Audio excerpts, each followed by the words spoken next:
गाईस आता आम्ही आलेलो आहे रायगडावर. तर बाबा ड्राईव्ह करतोय, आई माग आहे, शिवनील तोंडला पाहू राहिली इकडे. आम्ही आता चाललोय रोपवेने. ह्या पायीचा रस्ता आहे का? Okay okay. गाईस पाहू शकता तुम्ही, आम्ही रोपवेने चाललेले. हे सगळे पायी जाणार आहे ना रोपवेचे? गाड्या इकडे लागला. अच्छा.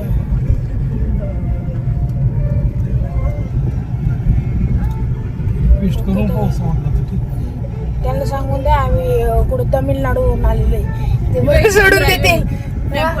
आपल्याकडची दोन्ही पण जास्त बाहेरच्याच गाड्या आहे इथं. हे रोपे चाललाय आई. तो बाई ना तिकडं वरती, तो बाई तिथं शिवानी, त्या बाई 3-4 डबे आले खाली. हे चालले बाय आता. असे जात का वेगवेगळे नाही जात का? हे बघा गाईस, तुम्ही पण पाहू शकता रोपवे चाललेलं आहे इथं. हे बघा रोपवे हा वरती चाललंय. गिरनार सारखे बाबा वेगवेगळे नाही का याचे डबे? बघा गाईस, मी एकदा गिरनार चढलेले आहे. आई, बाबा, मी, आम्ही आमचे रोपेचे तिकीट्स अजून खाली आहे. इथंच रोपवे, इथंच गाडी लावा. इकडंच आहे का? ओके.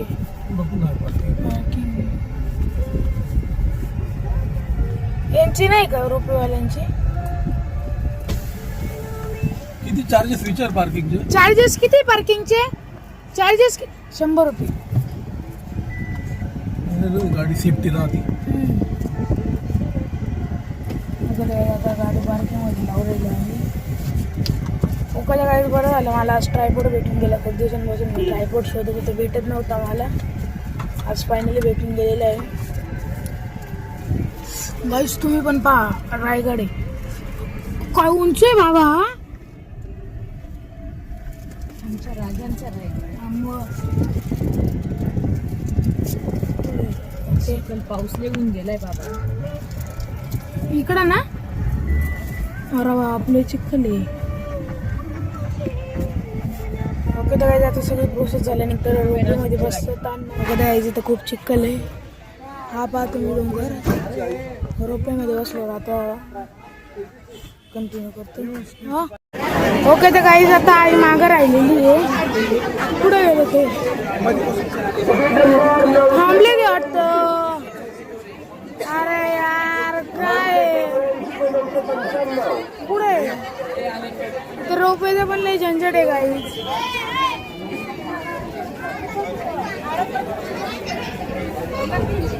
पुढे गेले तर आता मी सनग्लासेस घेतलेले किंवा पण इथं आई इथं आहे. खूप गर्दी इथं. रोपवे आला का नाही वरतून? आलाय, वरतून आलेला आहे. वगैरे आता रोपवेमध्ये जाणार आहे आम्ही. वेटिंग आहे थोडी.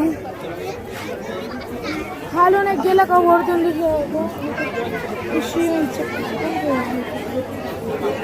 तर माझ्याकडे गटाणा आहे, याला अडकवायला.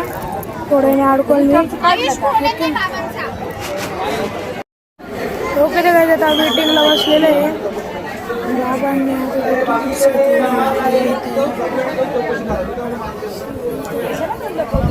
आम्ही सनग्लासेस घेतो. तुझं दाखव काय सनग्लास?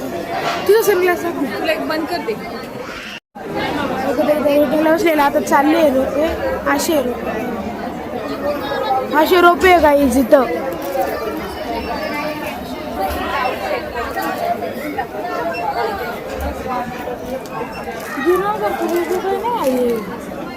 एकत्र जातात 4 डबे.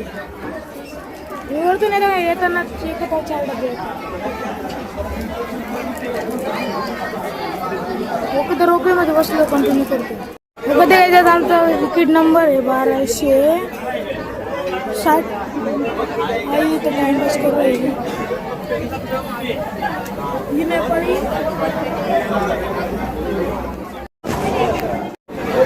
आता आपल्या तिकीटचा नंबर आहे 1206. आई इथं टाइमपास करू राहिली. बाबा इथं उभे आहे. आता आपला नंबर येईल पाय 20-20 लॉट काढून राहिले ना. ए पाणी कसलं आलं इकडे.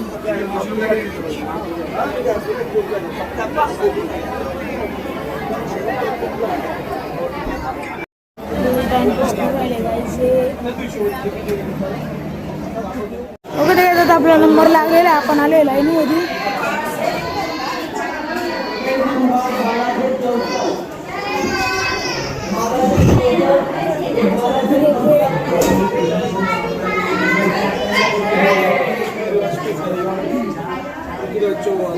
कुठे रुपये एवढंच नाही बाबा. वगैरे आता काहीच रुपयामध्ये बसल्यावर मी कंटिन्यू करतो. वगैरे दादा रुपयामध्ये बसले हो. हा ना हा ना बाबा बघी चिरलेले आज. आई पण ही नेपाळीच्या तोंडाच लपवत राहते गाईची. हिला आहे ना तुम्ही नेपाळी म्हणत जा गाईच. मी स्वतःहून म्हणून राहिलो गाईच तुम्ही हिच्यासाठी कमेंट म्हणून नेपाळी येतं नाही तर दोंड तरी लिहा. एक नंबरची पागल नेपाळी पोरगी. आता वरती गेल्यावर मी डायरेक्ट रायगडावर गेलो. ओके ते काय आम्ही खलबत कानात चाललेले होते आलेले. तुम्हाला दाखवू नाही शकत. लाईट लावलेला आहे ना. चला ना मध्ये गेल्यावर कंटिन्यू कर. ओके ते काय आता आम्ही आलेले खलबत खानात. शिवानी हाईट कमी आहे याची खूप. इथं देवळ आहेत. ये ना तू पुढे ये ना. तू काय घाबरत राहिली. बाई दिवे लावले. चला पाहू इकडे बघू तर दे. पाय ना मग तू. शिवानी व्हिडिओ चालू आहे बाळा. ओके तर काय जिथे ते माहिती सांगू राहिले. आम्ही गाडी घेतलं. वकील होता त्याचं नाव होतं हेनरी ऑक्संटन आणि गडावरती आला आणि या गेट समोर आहे ना तुझा त्या काळात हत्ती पाहिले. त्या काळातले बलाढ्य त्याच्या हत्ती पाहून इंग्रज अधिकारी आश्चर्यचकित पडला आणि म्हणतो कसा एवढ्या मोठ्या किल्ल्यावरती हत्तीला आणलं कोणी. त्यावेळेस कोणीच उत्तर दिलं नाहीये. पण आताचे इतिहासकार काय म्हणतात आपल्या राजाने हत्तीची पिल्ल ही पालखीमध्ये बसून आणली होती. छोटी पिल्ल आणली आणि गडावरती आणून त्यांना मोठी केले. म्हणून आपल्याला पुढे हत्तीखाना देखील पाहायला मिळेल. आणि याच ठिकाणी राज्याभिषेक होताना त्या काळात या दरबारामध्ये 6000 लोक होती. राजे पहाटे 4ला उठून स्नान केलं. जगदीश्वराचं दर्शन केलं. आई भवानी मातेला साकडं घातलं. राजे नगार खाण्यातून आतमध्ये आल्यानंतर तिथल्या 6000 लोकांनी उठून त्रिवारी मानाचा मुजरा झाला. महाराजाने तो मुजरा स्वीकारला. पण डोळ्यातून अश्रू अनावर झाले. राजांचं हृदय भरून आलं. का भरून आलं. ज्या ज्या मावळ्यांवरती हिंदवी स्वराज्य उभं केलं ते मावळे मात्र दरबारामध्ये दिसत होत्या. त्यांच्या विधवा बायका त्यांची ताणी लेकरं पाहून महाराजांचं हृदय भरून आलं. आणि राजा औसाहेबांना नक्कीच काय म्हणतात. ओके तर आपला ब्लॉग इथे संपूर्ण.